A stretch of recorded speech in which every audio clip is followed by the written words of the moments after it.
Hey everyone, what's up? My name's Katie, aka Miss Pink Melts Away, and this video is going to be talking about breast implants. And I have been getting so many questions about my breast implants, what I get, how to get them done, prices, stuff like that. So this video is just going to be an information video for any of you ladies considering getting implants, or for men, you never know.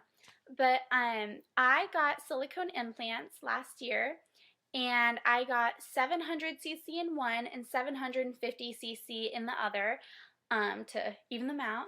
And I got them underneath the boob, and I got them underneath the muscle. So I'm going to talk about saline versus silicone.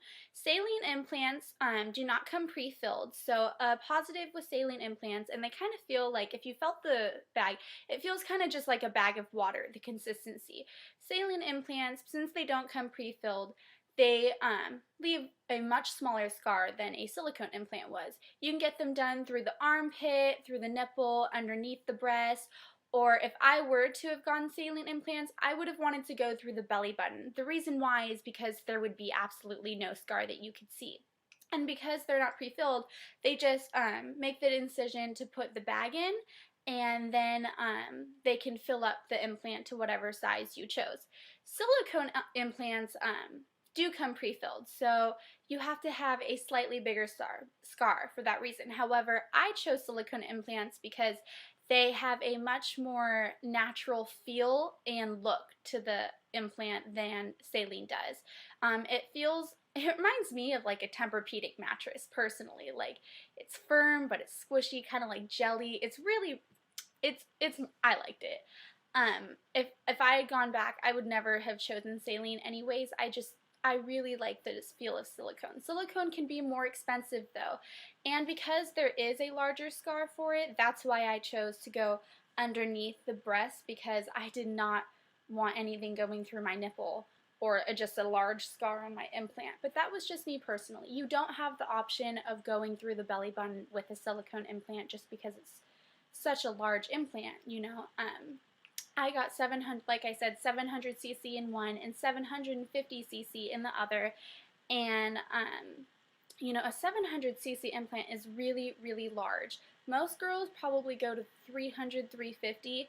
And the reason why I did, though, is because I had virtually zero breasts. I could not fill out an A cup, and so depending on what you already are working with, that's going to determine what your CC size is, which is why they don't go by just breast size. So you're not going to go in there and say, I want a double D implant. It doesn't work like that.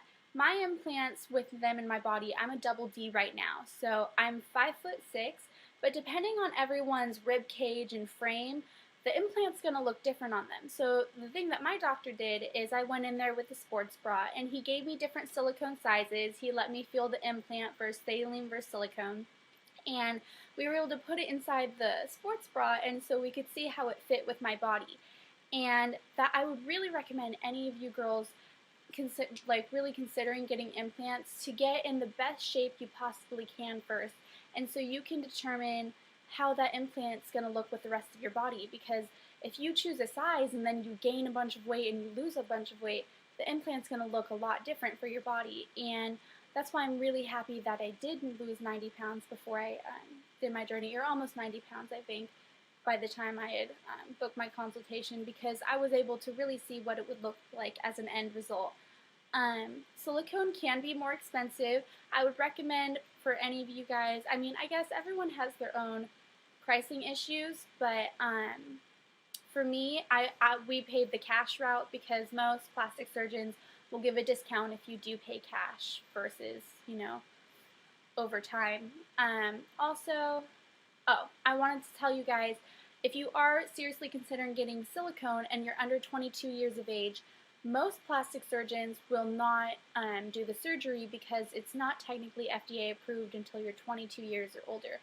I was 17, turning 18 in a week when I got my implants, and I'm telling you, quick trick of the trade, and do your research, ladies, is to label it as reconstructive surgery versus plastic surgery.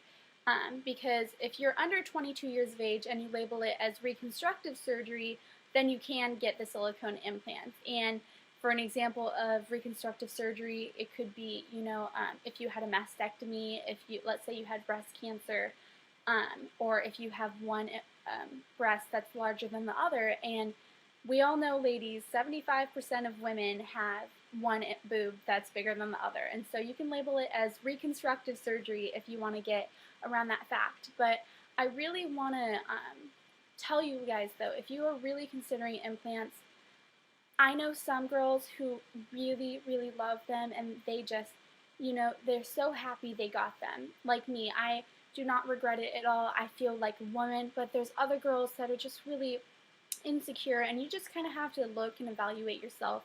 So I don't want to categorize into anything, but I know a lot of girls also who got implants because they wanted attention, or they're just really insecure and they thought that that would be a quick fix. Implants is not just a quick fix of insecurity. I wasn't insecure with myself before I got my breasts done.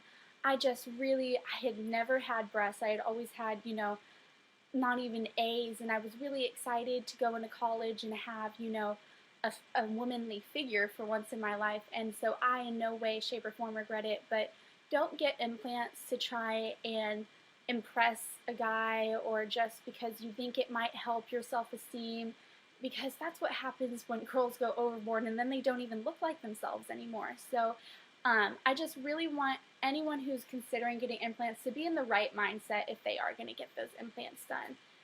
And there was something else. Oh, one last thing I wanted to recommend to you guys is always go bigger. And I know that sounds really bad saying, but the number one regret women have if they do get implants done is that they didn't go big enough, and so it doesn't fit like they wanted to in their frame. And I kept that in mind before I did my before I got my surgery done. Is I looked at what it looked like, and I went a little bigger than what I was hoping, because a lot of girls say they want C's, but then it just doesn't, I'm telling you, like from an implant perspective, it doesn't look right.